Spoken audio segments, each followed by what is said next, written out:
CHAPTER IX. Of the Alhambra, a series of tales and sketches of the Moors and Spaniards, by Washington Irving. Recording is in the public domain. CHAPTER IX. The Alhambra by Moonlight.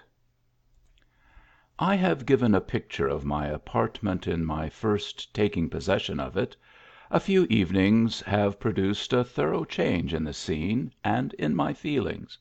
The moon, which then was invisible, has gradually gained upon the nights, and now rolls in full splendour above the towers, pouring a flood of tempered light into every court and hall.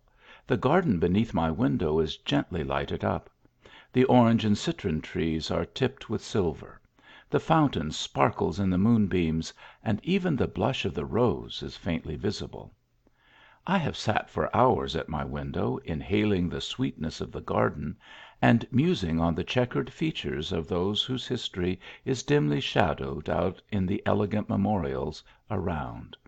Sometimes I have issued forth at midnight, when every thing was quiet, and have wandered over the whole building. Who can do justice to a moonlight night in such a climate and in such a place? The temperature of an Andalusian midnight in summer is perfectly ethereal. We seem lifted up into a purer atmosphere. There is a serenity of soul, a buoyancy of spirits, an elasticity of frame, that render mere existence enjoyment. The effect of moonlight, too, on the Alhambra, has something like enchantment. Every rent and chasm of time, every mouldering tint and weather stain disappears. The marble resumes its original whiteness, the long colonnades brighten in the moonbeams, the halls are illuminated with a softened radiance, until the whole edifice reminds one of the enchanted palace of an Arabian tale.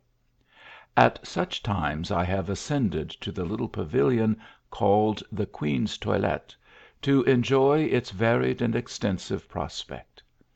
To the right, the snowy summits of the Sierra Nevada would gleam like silver clouds against the darker firmament, and all the outlines of the mountain would be softened, yet delicately defined. My delight, however, would be to lean over the parapet of the Tocador, and glance down upon Granada, spread out like a map before me, all buried in deep repose, and its white palaces and convents sleeping as it were in the moonshine. Sometimes I would hear the faint sounds of castanets from some party of dancers lingering in the Alameda.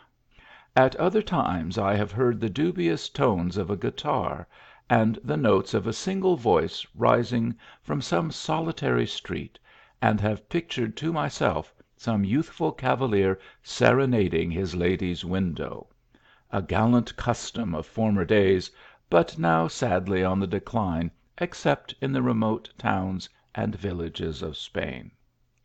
Such are the scenes that have detained me for many an hour loitering about the courts and balconies of the castle, enjoying that mixture of reverie and sensation which steal away existence in a southern climate, and it has been almost morning before I have retired to my bed, and been lulled to sleep by the falling waters of the fountain of Lindaraxa.